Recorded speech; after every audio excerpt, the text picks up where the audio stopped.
Good morning بچوں، السلام علیکم۔ آج کا جو یہ سبق ہے وہ چیپٹر نمبر 8 یعنی ہم نے پڑھایا تھا آپ کو اردو زبان، تو اس کا جو کوشچن آنسر کا ایکسرسائز تھا وہ بچا ہوا تھا، تو آج میں لے کر آپ لوگوں سے روبرو ہوں یعنی حاضر ہوں ویڈیو کے ذریعے۔ تو سب سے پہلا کوشچن اس میں آئیے، اس کا آنسر ہم لوگ جاننے کی کوشش کریں۔ نیچے لکھے ہوئے سوالات کے جواب دیجیے۔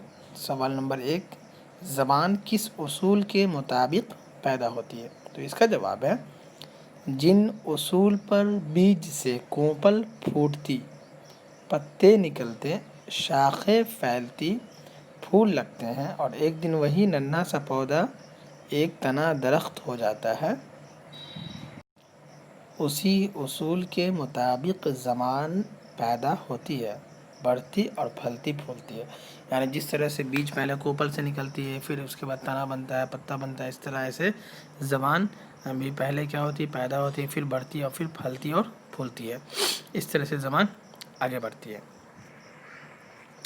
اس کے بعد جو کوشچن نمبر 2 یعنی جو دوسرا سوال ہے وہ ہے، شروع میں اچھے لوگ کیوں اردو زبان سے اجتناب کرتے تھے؟ اجتناب کہتے ہیں بچنے کو۔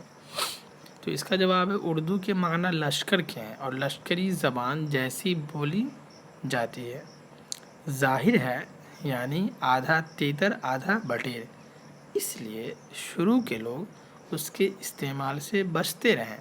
یعنی اس کا کوئی اپنا اصول اور قواعد نہیں تھا، یہ تھوڑا سب سے مل جل کر بنا تھا، تو کبھی کچھ دوسرے زبان کا الفاظ لوگ استعمال کر لیتے تھے، کبھی کوئی اور زبان کے الفاظ استعمال کرتے تھے، اسی لیے لوگ بہت پرہیز کرتے تھے اردو زبان کو بولنے سے۔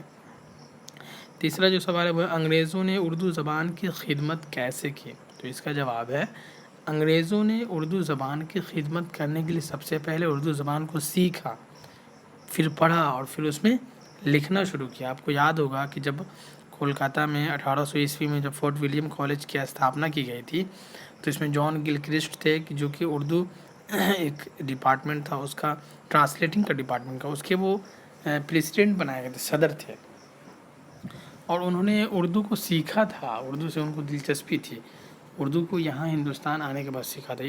اردو کی ایک الگ تاریخ ہے، آپ پڑھو گے اس کو۔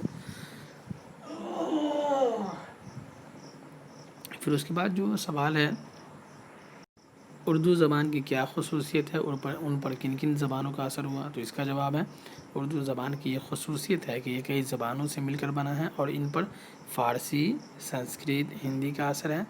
یہ آپ بخوبی جانتے ہو، آپ چیپٹر کو پڑھو گے تو اس میں سارا آنسر آپ کے اسی بک سے ہے۔ اس کے بعد 5واں جو سوال ہے وہ ہے، اردو کو ہندی نژاد کیوں کہا جاتا ہے؟ یعنی اردو کو ہندی زبان کیوں کہا جاتا ہے، ہندوستانی؟ تو اس کا جواب ہے، اردو کو ہندی نژاد اس لیے کہا جاتا ہے کیونکہ اس کی بنیاد ہندی پر ہے۔ پھر اسی طرح سے 6واں سوال ہے کہ اردو زبان کی تشکیل میں عربی زبان کا اور فارسی زبان کا کیا رول تھا یا کیا کردار ہے؟ تو اس کا جواب ہے، اردو زبان کی تشکیل میں عربی اور فارسی الفاظ نے لغت یعنی اردو کی جو ڈکشنری ہے اس میں اور خیالات میں بہت وسعت پیدا کی ہے۔ اسی طرح کوشچن نمبر 7 ہے، اردو زبان کن کن قوموں کی چہیتی زبان ہے؟ تو اس کا جو جواب ہوگا وہ ہے، اردو زبان ہندو، مسلم اور انگریزوں کی چہیتی زبان ہے۔ اس طرح سے آپ کا یہ لیسن پورا کمپلیٹ ہوتا ہے۔ یہ کوشچن آنسر جو بچا ہوا تھا ہم نے آج کروا دیا ہے، اس کو آپ اپنے کاپی پہ لکھ سکتے ہو، کیونکہ اگر ٹیسٹ ہوئے تو یہ سب سوالات آپ سے کیے جائیں گے۔